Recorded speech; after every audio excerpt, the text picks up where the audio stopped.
Hello and welcome to iGame613.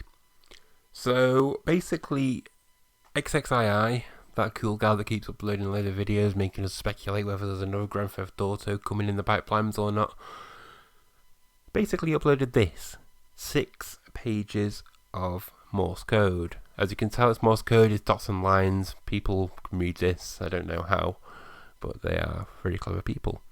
Also, in GTA, this does link quite well. I'll go through some of the pages now, because if you remember the Ultrist camp, they have their own website, and it's basically full of Morse code, like this. It's like crazy. And I personally cannot read Morse code. I did try back in the Ultrist days, trying to learn how to make it work and stuff, but it just doesn't work for me. But I managed to translate online, that big passage, and then I found out someone else already did it. It is a lot easier if you can copy and paste it, but this one hasn't been pasted in the comments of the description of the video, so it is awkward and you have to type it in all by yourself unless you can read it. But luckily for me, I didn't have to do that, because luckily this guy, Strave, a German YouTuber by the looks of it, he has translated it for us, and he translated it as this. Now, I'll be honest with you, this is kind of broken English. So it could be on his part being German, or it could just be a translation error in the actual Morse code. But basically, it says it's the story of the character Anthony. I'll show you the guy Anthony here. And we know he's called Anthony because of this picture here, which obviously says right there, Anthony Miller. So we'll go back to that picture here. And it says that Anthony had a problematic childhood. At age 11, he witnessed his mother and father both being murdered by the sellers of local drugs who wanted to make a great deal of profit on them. Anthony lived in the small streets selling drugs to a small Italian dealer, and then he presented to Tucker, who also worked for the Italian, and they created a family. So basically, this guy, when his parents died, he got taken in pretty much by some local Italian dealer. And whilst he was there with that Italian dealer, he met a guy called Tucker, who also worked for the same Italian. And then obviously went from there. So as they grew up together, pretty much, they had a problematic childhood together. Obviously being young, aged 11. They are going to be that type of thing, and it carries on saying stuff like they set up their own business together, so obviously they became rivals against each other in that business because they both wanted more of the cut of the money, and it got a little bit messy. Anthony didn't earn any profit, so he later on went to kill what's his name? He killed Tucker in cold blood, age 19. And then moves off to Las Venturas, where he becomes a member of the Benelli mob and starts doing work of transporting drugs and doing security missions for them. So basically, I went over it in quick form there. You can actually read it yourself if you want. I'll make it nice and big for you to read. Right about there. Is that right? No, I'm missing some out. There we go. Yeah, so you can read all that there if you want to read it still. And basically it's saying that he saw his parents die at a young age. He got taken in by some Italian drug dealer, and then he ended up doing drug dealing himself with a guy that he met through that drug dealer.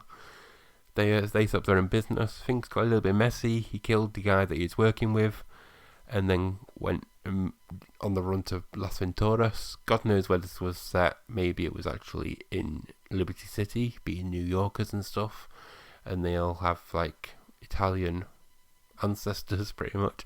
I don't know why every New York person has to have an Italian ancestor, but they seem to. So that's how that is. Maybe you think that's a bad comment to make, but it's just the way it is. Sorry about that. Generalization, right? But yeah, so basically he went on the run to Las Venturas. Maybe he actually was from Canada. and that's a little place, that's Sandstone Valley that we were talking about yesterday. But yeah, anyway, he went off to Las Venturas, and he is involved with the Benelli mob. Now, we have seen the Benelli mob in pictures earlier. I'll show you these pictures now. So that's Las Venturas right there. That's obviously like an artwork version. Like I said yesterday, it says welcome to the Las Venturas, so it seems non-legit, to be honest. And the cars don't look that legit, to be honest, again. So we've got like cars here that we can kind of recognise, but not fully. And then ones over here that are just like, what the fuck? It kind of looks like a ruiner, but it's not at the same time. So yeah, whatever. But yeah, we got the Benelli mob right here, which I'm guessing that's one of the main guys in the Benelli mob, maybe even the leader, but I don't know. It looks like a Prairie as well, that car. Maybe a Sentinel. They used to drive around Sentinels in GTA 3, but that was the Leone mob. But we'll go back to that script anyway, so you can carry on reading that. But yeah, basically he got tied up with that gang, and then things got a little bit messy still for him, and then that's where the story continues from. So obviously he got involved with them when he was 19, so that means he's been with them for 11 years. So I'm guessing he's pretty high ranking within that 11 years, because we know it would have been 11 years because his age on the bank robbers poster with Franklin, his age is 30, so that's 11 years, there you go. Maybe something went messy with them as well, and then he ended up quitting out of there, and then he went doing bank robberies. I don't know. Hopefully, if this is real, which I'll be honest, it doesn't seem it. It seems like a weak storyline and something Rockstar would not use, in my opinion. But if this is actually legit and real, and Rockstar did make this, then they are very good at making shit turn into gold, pretty much. Like the worst Grand Theft Auto game, I can't actually think of one, to be honest, but whatever the worst one is, which, I'll be honest, the GTA 3 was kind of crappy when you consider it against the other ones, but even that's gold. And I can happily go and play that right now and enjoy it. So they can do anything they want to, pretty much, these guys at Rockstar. They can do anything and make it amazing. It's like even GTA Online, that started off pretty shitty with the crap servers, but people were still trying to get onto it. They knew they'd get kicked off within like 30 seconds, but whatever, they wanted to have that experience. So it's just crazy how Rockstar work and how they get so much popularity. So you gotta give them credit for it. And if this story is real, then they're gonna make it amazing. And I am excited for it, even though it sounds crap right now. Obviously, they are going to have to introduce Franklin at some point, due to the fact that he is on the bank robbers poster with Anthony Miller and obviously Veronica. And the only way I can think that they can introduce a black African gangster from the Grove Street area to this kind of mobster type of game, which I'm really interested in, another mobster game for GTA, is to do something similar to like they did in San Andreas with CJ. Now, for anyone who didn't play GTA San Andreas, or anyone that's forgotten what actually happened on that game, basically you had CJ, and he went on the run pretty much to San Fierro. And in San Fierro, he met a guy called Wuzimu. You did a race with him, and then obviously things went on from there, and he got to know the gang and actually got introduced to the boss leader, which I believe it was Triads, and the boss leader was called Rampheli. So obviously he works for him, which is like a big Triad boss. So that's Triads, that's a big mobster gang in America. And then also, when he moved over to run some casinos for them in Las Venturas, he actually met up with Salvador Leone. And obviously the Leone mob, they are a big mob in GTA 3, as you may know them. And he worked for them and did a lot of work for them, and whatever happened after that, I actually don't remember the story exactly to 100%, but he basically did that kind of thing, and that's how the story went. So I can imagine that happening again in GTA 5 with DLC and stuff like that. But the only trouble is that maybe they could get a little bit boring with it. And I say this because it's already been done. Like I just said, GTA did it in San Andreas. And we don't really need that again, because it's been done. Stop doing stuff again. It's annoying. But like I said, it could be made into its own game. If it's a full game with mobsters, I'll actually enjoy that quite a lot, because I've been waiting for one. But again, Rockstar turned shit into gold, so I trust Rockstar to make this a really good game if it is a real thing. If it's a fake, it's a quite good fake, but with like shit storylines. And I know there's some speculation last night with some video that came up with like a car driving past a wind turbine. And obviously there was like a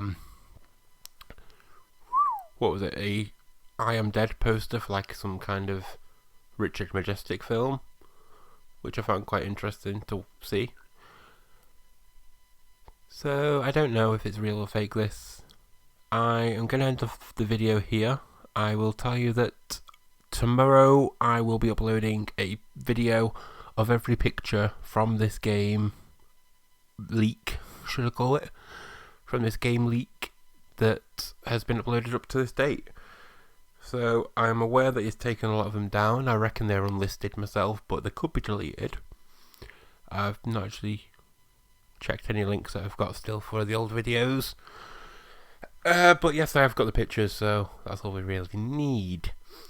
As for that, I'll be uploading that anyway tomorrow with music in the background, hopefully, instead of my chattery voice. But for the people who do want to know more about them pictures, I will also be uploading videos after that at some point, where I talk through each picture, maybe 5 to 10 pictures at a time, and basically just go through them and analyse them and spot things that you might not see yourself at first viewing. The reason why I'm going to be doing that is because I'll be able to put them up for like 5 to 10 seconds each. Whilst this guy, XXII, he put them up for like half a millisecond. And he's like, "Bip, done. Bye bye. Never see me again. Bye bye." Like that type of thing.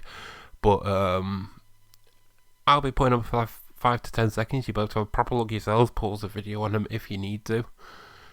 And obviously, it's going to be awesome. It will be great.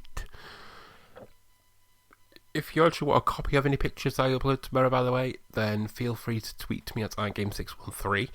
A follow would be appreciated on that as well, to be honest. But if not, then just feel free to tweet me and I'll send you the picture that you request, and then that'll be great. You can have your pictures, you can see what you want, you can upload your own videos on this as well if you really need to. But for me, this is good enough for now. Whoa, brightness. Anyway, so that's going to be it for this video. Thank you for your viewing.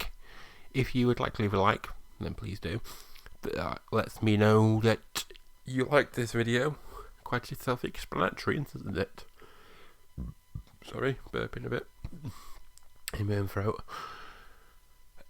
And if you would like to subscribe so you don't miss the big video tomorrow with all the pictures, about 5 to 10 seconds each, then that will be uploaded tomorrow.